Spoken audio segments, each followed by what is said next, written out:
అందశ్రీకి పద్మశ్రీ ఇవ్వాలని కేంద్ర ప్రభుత్వాన్ని కోరతామని సీఎం రేవంత్ రెడ్డి తెలిపారు. ఈ ప్రతిపాదనకు కిషన్ రెడ్డి బండి సంజయ్ సహకరించాలన్నారు. ప్రజాకవి అంత్యక్రియలకు హాజరైన అనంతరం ఆయన మాట్లాడారు. అందశ్రీ పేరిట స్మృతి వనం ఏర్పాటు చేస్తామని ప్రకటించారు. నేను చేస్తాను, అందరం తలా ఓ చెయ్యి వేసినప్పుడే ఈ తెలంగాణ సమాజానికి ప్రయోజనం చేకూరుతుంది అని చెప్పి ఆనాడు అందశ్రీ గారి మాటలు, ఆ తర్వాత వారు నేను చర్చించుకున్న అంశాలు మీడియా మిత్రులకు తెలుసు. అందశ్రీ గారితో మాట్లాడుతున్నప్పుడు నాకు చదువుకోవడానికి పట్టణం వచ్చిన తమ్ముడికి ఊర్లో వ్యవసాయం చేసే అన్న చూడడానికి వచ్చినప్పుడు కలిగే అనుభూతి కలిగేది నాకు అందశ్రీని ఎప్పుడు కలిసిన. వారొక స్ఫూర్తిగా ఈ పరిపాలనలో పేదలకు ప్రయోజనం చేకూర్చాలన్న ఆలోచన వచ్చినప్పుడు గద్దరన్నతో పాటు అందశ్రీ గారు సమానమైన స్ఫూర్తిని నింపడమే కాకుండా వారు రచించిన జయ జయ హే తెలంగాణ రాష్ట్ర ఏర్పడ్డ 10 సంవత్సరాల తర్వాత రాష్ట్ర గీతంగా ఈరోజు కోట్లాది మంది ప్రజలకు ఒక స్ఫూర్తిని నింపుతున్నాయి. వారి ప్రతి మాట ప్రజా జీవితంలో నుంచి పుట్టుకొచ్చింది. ప్రతి పాట ఈ తెలంగాణ ఉద్యమ స్ఫూర్తిని నింపడం జరిగింది. అందుకే ఈనాడు తెలంగాణ రాష్ట్ర ప్రభుత్వం రాబోయే మంత్రివర్గ సమావేశంలో మంత్రులందరి సహకారంతో జయ జయ హే తెలంగాణ గానాన్ని పాఠ్య పుస్తకాలలో ప్రథమ అంశంగా చేర్చడానికి రాష్ట్ర ప్రభుత్వం నిర్ణయం తీసుకుంటుంది. ఇదే కాదు,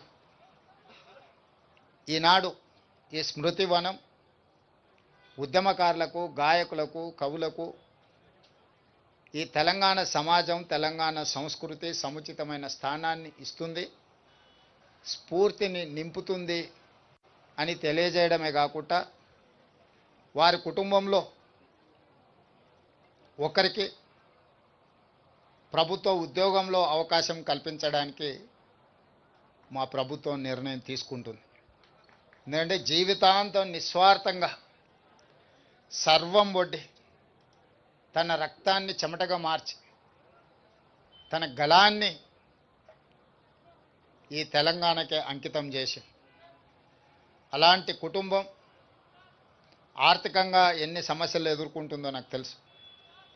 కాబట్టి ఈనాడు వారి కుటుంబంలో ఉద్యోగం ఇవ్వాలని, దీని ఒక స్మృతి వనంగా తీర్చిదిద్దాలని జయ జయ హే తెలంగాణ గానాన్ని అల్లూరి సీతారామరాజు జిల్లా ముంచంగిపుట్టు మండల కేంద్రంలో గల ఎంపీడీఓ కార్యాలయంలో అరకు ఎంపీ డాక్టర్ గుమ్మా తనుజారాణి, అరకు ఎమ్మెల్యే రేగం మత్స్యలింగం, ఉమ్మడి విశాఖ జిల్లా చైర్పర్సన్ జల్లిపల్లి సుభద్ర స్ట్రీట్ లైట్లను పంపిణీ చేశారు.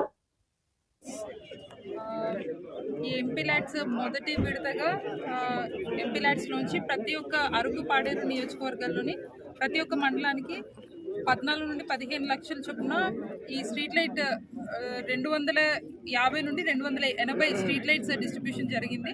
అయితే నా ఎంపీ ఫండ్స్లోంచి ఈ స్ట్రీట్ లైట్స్ని ఇవ్వడం జరిగింది.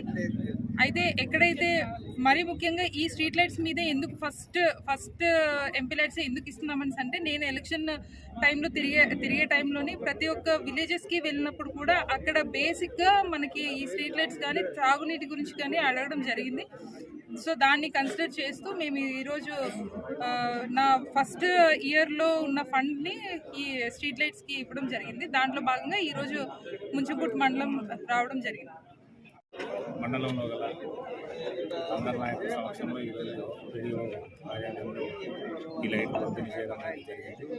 మరి దీన్ని గ్రామాల్లో ఉండేటటువంటి ప్రజలు మరి సద్వినియోగం చేసుకోవాలని చెప్పేసి కోరుతా ఉన్నాం. ఎందుకంటే మారుమూల ప్రాంతాల్లో సరైనటువంటి విద్యుత్ కానీ సరైనటువంటి మంచినీటి సౌకర్యాలు లేనటువంటి కారణాలు మనం చూస్తూనే ఉన్నాం. కానీ ఈరోజు ఎంపీ గారు వాళ్ళ ఉదాహరణ స్వభావంతో మరి ఎంపీ లాడ్స్ నుంచి ప్రత్యేకంగా కేటాయించి ఈ అరకు నియోజకవర్గంలో ఈ వీధి లైట్లు పంపిణీ చేయడం గర్వకారంగా ఉందని చెప్పేసి తెలియజేస్తూ నమస్కారం అండి. ఈరోజు అరకు ఎంపీ గారు తనుజరాణి గారి యొక్క నిధుల నుంచి దాదాపుగా ముంచింపుట్టు మండలంలో 14 లక్షల నుంచి 15 లక్షల వరకు కూడా ఏదైతే వీధి లైట్లు ఉన్నాయో అవన్నీ కూడా ఏర్పాటు చేయడం జరిగిందండి. నిజంగా మా మండలం నుంచి, మా మండలంలో ఉన్న ప్రజల తరఫు నుంచి కూడా మేము ధన్యవాదాలు తెలియజేసుకుంటున్నాము. ఎందుకంటే ఈరోజు అరకు కాన్స్టిట్యున్సీలో గౌరవ ఎమ్మెల్యేగా రేగం మచ్చలింగం గారు, అరకు పార్లమెంట్ సభ్యురాలుగా తనుజరాణి గారు, మరి ప్రజలు ఎంతగానో నమ్మి వైఎస్ఆర్ కాంగ్రెస్ని ఇక్కడ పటిష్టంగా నిలబెట్టారు. రాష్ట్రం అంతా కూడా ఓడిపోయినప్పటికీ కూడా అరకు పాడేరు అనేది ఈరోజు స్టాండర్డ్గా వైసీపీకి కంచుకోటగా నిల్చుంది. సో ఖచ్చితంగా మా అరకు కానివ్వండి, అలాగే పాడేరు కాన్స్టిట్యున్సీ కానివ్వండి, ఖచ్చితంగా ఏదైతే ప్రజలు నమ్మకంగా మమ్మల్ని ఓటేసి గెలిపించారు కాబట్టి ఏ నిధులు వచ్చినా కూడా ఇటు ఎంపీ గారు కానివ్వండి, ఇటు ఎమ్మెల్యే గారు కానివ్వండి, ఏజ్ జిల్లా పరిషత్ చైర్పర్సన్గా నేను కానివ్వండి, ఖచ్చితంగా మా కాన్స్టిట్యున్సీ అరకు కాన్స్టిట్యున్సీని డెవలప్ చేసేదానికి మేము ఎప్పుడు కూడా కృషి చేస్తామని, ఏ చిన్న అవకాశం ఉన్నా కూడా ప్రజల పట్ల ఈరోజు ఉండి వాళ్ళ వెంటే మేము నడుస్తామని కూడా ఈ సందర్భంగా మేము తెలియజేసుకుంటున్నాము. ఇదే కాదు, ఇంకా మరికొన్ని మంచి పనులతోటి ప్రజల ముందుకు కూడా వెళ్తామని కూడా తెలియజేసుకుంటున్నాను. ముంచింపుట్టు మండలంలో ఎల్లుండు 13వ తారీఖున బుంగాపుట్టు పంచాయతీలో ఏదైతే కోటి సంతకాల సేకరణ ఉందో దానికి మరి మండలంలో ఉన్నటువంటి వాళ్ళందరూ కూడా ఈ పీపీపీ విధానాన్ని రద్దు చేసే కార్యక్రమంలో భాగంగా కోటి సంతకాల సేకరణకు కూడా బుంగాపుట్టు పంచాయతీలో నిర్ణయించడం జరిగింది. ఖచ్చితంగా మా ముంచింపుట్టు మండలం నుంచి పెద్ద ఎత్తున కూడా అక్కడ వచ్చి దిగ్విజయం చేయాలని కూడా మనస్ఫూర్తిగా కోరుకుంటున్నాను. ఈరోజు కూటమి ప్రభుత్వం ఏర్పడిన నుంచి ఏదైతే ఈ ప్రభుత్వం చేస్తున్నటువంటి అణచివేత ఈరోజు మీరు గతం ఏపీలో పారిశ్రామిక ప్రగతికి ఊతమిస్తూ సీఎం చంద్రబాబు భారీ కార్యక్రమానికి శ్రీకారం చుట్టారు. ప్రకాశం జిల్లా కనగిరిలోని పెదయిర్లపాడులో ఏర్పాటు చేసిన ఎంఎస్ఎంఈ పార్కును ఆయన ప్రారంభించారు. సందర్భంగా రాష్ట్ర వ్యాప్తంగా 17 జిల్లాల్లో ఏర్పాటు చేస్తున్న 50 ఎంఎస్ఎంఈ పార్కులకు వర్చువల్ గా ప్రారంభోత్సవాలు శంకుస్థాపన చేశారు. 7వ తరగతి నుంచి అక్కడి నుంచి ఆలోచనలే మారుతూ ఉంటాయి. అందుకనే మిమ్మల్ని అందరినీ కూడా ప్రభుత్వంలో భాగస్వాములు చేయాలనుకుంటున్నాను. నేను తీసుకునే ప్రభుత్వ విధానాలు ఈ పిల్లల కోసరం, భావితరాల కోసరం, వాళ్ళను కూడా భవిష్యత్తులో విధాన నిర్ణయాల్లో భాగస్వాములు చేస్తానని మరొకసారి పిల్లలందరికీ విజ్ఞప్తి చేస్తున్నా. మీరు కూడా దీన్ని ఉపయోగించుకోవాలి. ఏ విధంగా ఉపయోగించుకుంటారో చెప్తాను. ఈరోజు నా జీవితంలో చాలా హ్యాపీయెస్ట్ డే. ఎందుకు ఆ మాట అంటున్నానంటే 87 ప్లేసెస్లో ఒక నూతనమైన కాన్సెప్ట్ కోసం 1 ఫ్యామిలీ 1 ఆంటర్ప్రెన్యూర్ అందరూ ఉద్యోగాలు ఇస్తూ ఉంటారు. నేను ఉద్యోగమే కాదు, నిన్ను పారిశ్రామికవేత్తగా చేస్తానని చెప్పిన మొట్టమొదటి ప్రభుత్వం తెలుగుదేశం ఎన్డీఏ ప్రభుత్వం. అలాంటి ఒక హిస్టారికల్ డే. అనేక సార్లు నేను ముఖ్యమంత్రి అయ్యాను. అనేక పెట్టుబడులు తీసుకొచ్చాం. అందరూ మాటలు చెప్తారు, నేను చేసిన పనులే నాకు సాక్ష్యాలు. ఈరోజు హైదరాబాద్ ఉంది, ఎప్పుడో 50 ఏళ్ళు 100 ఏళ్ళు కాదు, 25 ఏళ్లకు మనకు అభివృద్ధి ప్రారంభిస్తే ఈరోజు హైదరాబాద్ దేశానికి ఒక ఆదర్శంగా మోస్ట్ లివబుల్, ప్రతి ఒక్కరూ ఉండడానికి అనుకూలమైన సిటీగా, దేశంలో హైయెస్ట్ తలసరి ఆదాయం వస్తుందంటే అది నేను వేసిన ఫౌండేషన్ అని చెప్పి మీ అందరికీ విజ్ఞప్తి చేస్తున్నా. అయితే భిన్నమైన పరిస్థితుల్లో 17 నెలల నుంచి ఈ కూటమి ప్రభుత్వం పనిచేస్తున్నాం. ఎందుకన్నానంటే భిన్నమైన పరిస్థితులని చాలా సమస్యల సుడిగుండంలో నుంచి మేము పనిచేసే పరిస్థితికి వచ్చాం. పెట్టుబడుల కోసం, మన యువత భవిష్యత్తు కోసం కన్న కలలు ఒక్కొక్కటి నిజం అవుతున్నాయి. ఎన్నికల సమయంలో ఒక మాట చెప్పాను. ఆ రోజు నేను చెప్పింది నాకు అనుభవం ఉంది, చేశాం, మళ్ళీ హామీ ఇస్తున్నా. సమిక్షేమం, అభివృద్ధి, సుపరిపాలనతో ఏపీ బ్రాండ్ని మళ్ళీ బిల్డప్ చేస్తానని నేను ఆ రోజు చాలా స్పష్టంగా చెప్పాను. అది ఇప్పటికి కూడా మీకు జ్ఞాపకం ఉంటుంది. ఇంకో పక్క నెయ్యి కల్తీగాళ్లను వెనకేసుకొస్తున్న వైసీపీ అని ఎమ్మెల్సీ పంచుమర్తి అనురాధ తెలిపారు. ఈ మేరకు ఆమె మీడియాతో మాట్లాడుతూ ధనదాహం, కమిషనర్లకు కక్కుర్తిపడి గత వైసీపీ ప్రభుత్వ పెద్దలు అత్యంత పవిత్రమైన శ్రీవారి లడ్డు ప్రసాదాన్ని సైతం కల్తీ చేశారని ఆమె ఆరోపణ చేశారు.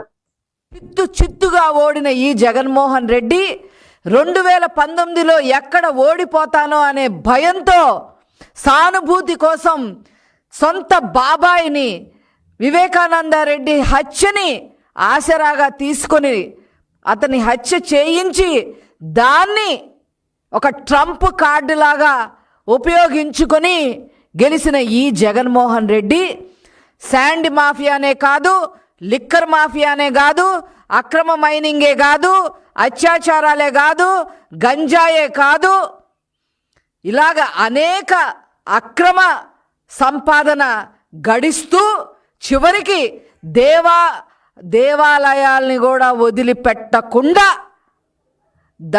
దేవాలయాల నుంచి కూడా అక్రమ సంపాదన ఎలా చెయ్యాలో తన సొంత మనుషులకి నేర్పిన హీన చరిత్ర ఈ జగన్మోహన్ రెడ్డిది. అందులో భాగంగా తిరుపతి దేవస్థానాన్ని కూడా వీళ్ళు వదిలిపెట్టలేదు. రాజశేఖర్ రెడ్డి హయాంలో 7 కొండల్ని 2 కొండలు చేస్తా, అది చేస్తా, ఇది చేస్తా అని పైలోకాలకి ఎలా వెళ్ళిపోయాడో ప్రజలందరికీ కూడా తెలుసు. ఆనాడు వాళ్ళ నాన్న కూడా కరుణాకర్ రెడ్డి అనే నాస్తికుణ్ణి మరి తెలుగుదేశం తిరుమల దేవస్థానం చైర్మన్గా నియమించడం జరిగింది. అదే బాటలో ఈ జగన్మోహన్ రెడ్డి కూడా కక్ష గట్టినట్టుగా తిరుపతి దేవస్థానాన్ని ఏదో రకంగా ఒక మకిలి సృష్టించాలి, హిందూ మనోభావాల్ని దెబ్బతీయాలి,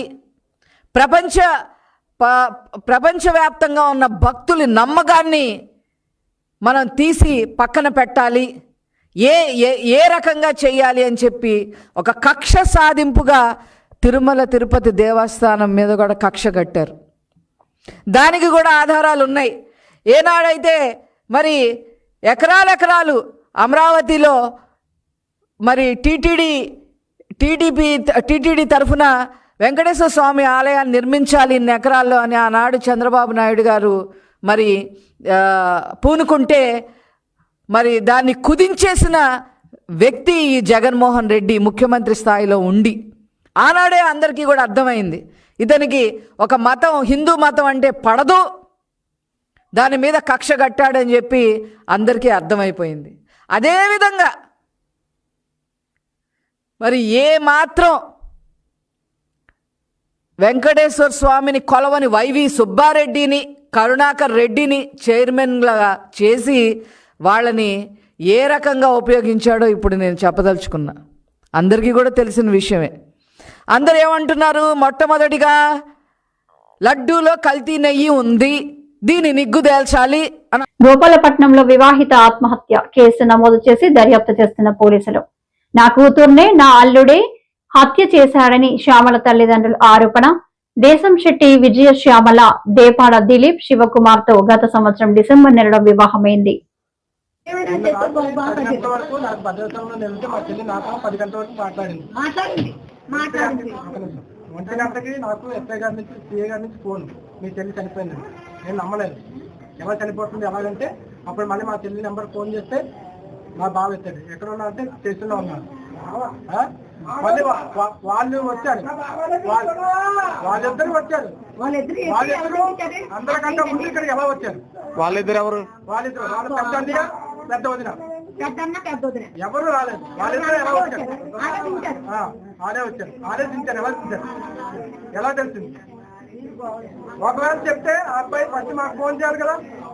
మాకు ఫోన్ చేయకుండా వాళ్ళు పెద్ద వదిలేయండి.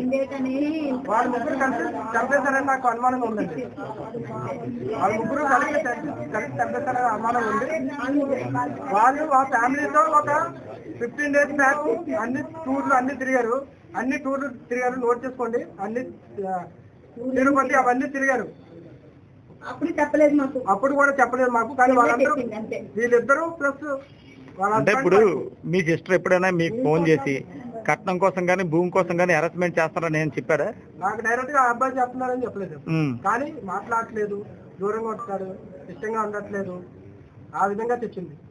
నాకు మాత్రం చెప్పాడు పాస్బుక్లు అవ్వాలా, పాస్బుక్లు చెయ్యాలా, పాస్బుక్లు చేయకపోతే ఎలాగా. డిసెంబర్ 6వ తారీఖు అయ్యింది బాబు. అసలు 3 నెలలు ఉండి వచ్చేసి ఇక్కడ అప్ అండ్ డౌన్ తిరగలేక ఇక్కడికి వచ్చి పెట్టరా బాబు అంటే పెట్టారని నేనంత పెట్టమన్నది. పిల్లలు పాడైపోతున్నారు అంటే ఇక్కడ పెట్టండి అంటే పోనీలే తీసాడు కదా అనుకున్నాం. వస్తనే ఉన్నాం, ఆరు వస్తనే ఉన్నారు. వచ్చినప్పుడైనా చెప్పాలా మాకు? కట్నాలు ఇప్పుడు అంత 50 లక్షలు ఖర్చు పెట్టుకున్నాను. 30 అదొక 5 తులాలు పచ్చి పెట్టాను. మళ్ళీ మొన్న 5 తులాలు కొనిస్తాను. ఎంత పని చేశాడు, ఎంత తింటాను సంతోషించాను. ఏమని భూమి రాయలేదని పెట్టి పెట్టాడేమో నాకు తెలియదు. అది అడిగాను, అమ్మ భూమి రాసే పాస్బుక్ ఉంటే పెట్టి పెడుతున్నాడా అని అడిగా. అదేంటి ఆ అమ్మ ఆడుతుంది, ఆ అమ్మ అంటుంది, ఈ దిలీప్ నేను నలిపేస్తుంది, దిలీప్ నలిపేస్తుంది. వాళ్ళ అమ్మ వాళ్ళను వాళ్ళ అమ్మ బాబు వాళ్ళే నలిపేస్తున్నారు అని అంతే. అమ్మ ఎప్పుడైనా మీకు ఫోన్ చేసి ఇలా అబ్బాయి కట్నం కోసం హెరాస్మెంట్ చేస్తారని చెప్పిందమ్మా? కట్నం గురించి ఈ అబ్బాయి వాళ్ళ అమ్మ చెప్పి చేయించాడు. ఆ అబ్బాయి అన్నాడు మరి భూమి పాస్బుక్ చేస్తారైతని. చేయలేదు.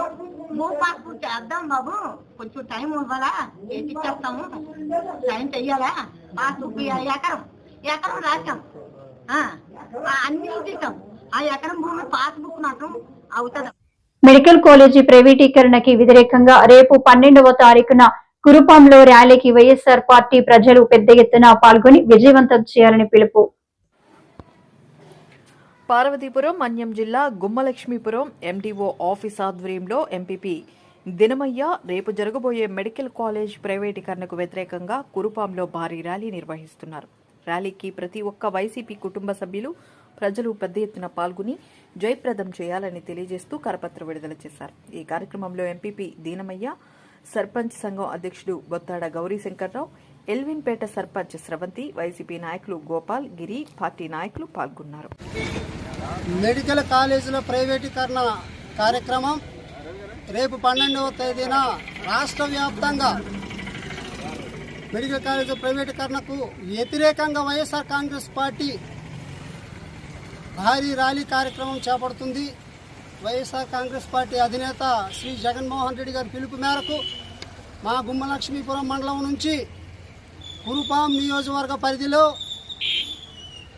పార్వతీపురం మన్యం జిల్లా వైఎస్ఆర్సీపీ అధ్యక్షులైనటువంటి శ్రీ సత్యచర్ల పరీక్షితరాజు గారు నాయకత్వాన మాజీ డిప్యూటీ ముఖ్యమంత్రి వర్యులు గిరిజన ఆడపడుచు శ్రీమతి పాముల పుష్ప శ్రీవాణి గారి సారథ్యంలో తరలి వెళ్ళి రేపటి మెడికల్ కాలేజీల ప్రైవేటీకరణ ర్యాలీని విజయవంతం చేస్తామని గుమ్మలక్ష్మీపురం మండలం వైఎస్ఆర్ కాంగ్రెస్ పార్టీ కుటుంబ సభ్యులంతమంది కూడా తెలియజేసుకుంటున్నాం.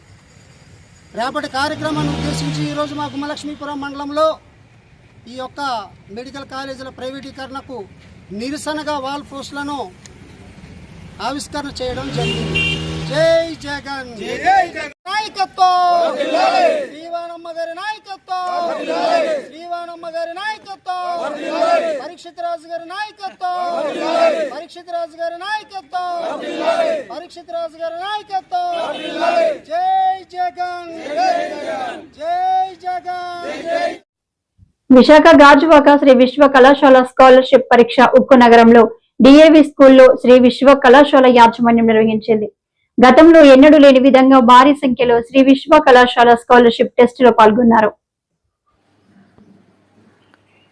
శ్రీ విశ్వ కళాశాల స్కాలర్షిప్ పరీక్ష ఉక్కు నగరంలో డిఏవి స్కూల్లో శ్రీ విశ్వ కళాశాల యాజమాన్యం నిర్వహించింది. గతంలో ఎన్నడూ లేని విధంగా భారీ సంఖ్యలో శ్రీ విశ్వ కళాశాల స్కాలర్షిప్ టెస్ట్లో పాల్గొన్నారు. శ్రీ విశ్వ డైరెక్టర్ కోన రమేష్ కుమార్ ఆధ్వర్యంలో ఈ టెస్ట్ నిర్వహించారు. అనకాపల్లి, లంకెలపాలెం, గాజువాక, పెదగంట్యాడ, మల్కాపురం, విశాఖపట్నం, పెందుర్తి, సబ్బవరం నుండి విద్యార్థులు పాల్గొన్నారు.